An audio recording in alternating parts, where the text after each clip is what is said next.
happening in British rock. It was the year of the power trio, Cream, the Jimi Hendrix Experience. The Jeff Beck Group and The Who were guitar trios fronted by good-looking blonde singers. Page went looking for a charismatic frontman. He heard about a kid from the country called Robert Plant.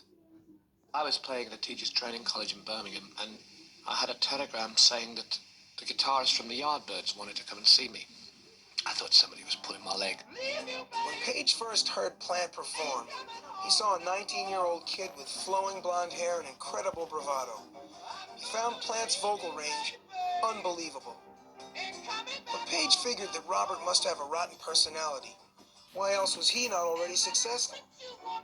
Soon Page got to know Plant and found him charming and witty. He knew he had hit the jackpot.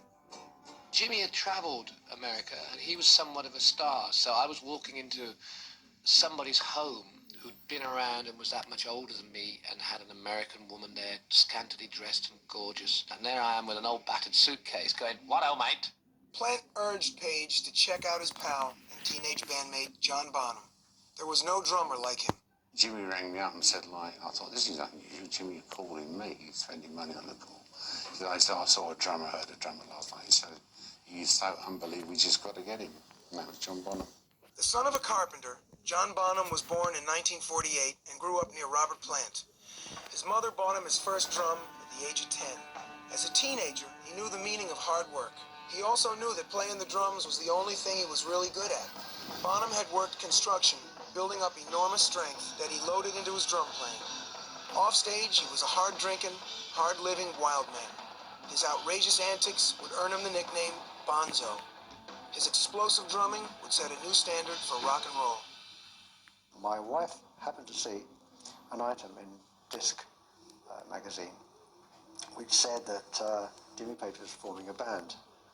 And she says, "You're going mad doing all these sessions, like, call him up, see if he needs a bass player." John Paul Jones was born John Baldwin to a musical family in 1946.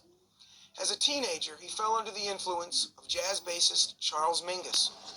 By 1965, he was one of the top session bassists and arrangers in London. The records he arranged for Herman's Hermits sold 12 million copies. He just had a big international hit playing on Donovan's Hurdy-Gurdy Man.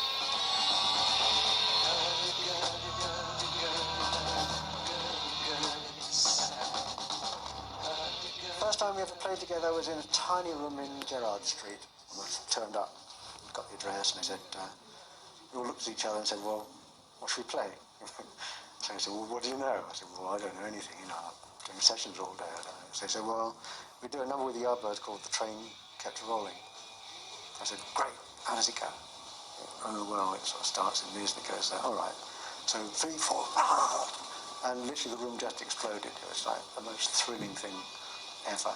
Page and Jones, the two studio pros, jammed for several weeks at Jimmy's home with Plant and Bonham, the kids from the Sticks. It was an unusual marriage of innocence and experience. Jimmy Page, John Paul Jones, and manager Peter Grant were ambitious professionals who saw an opening and were ready to do whatever it took to win.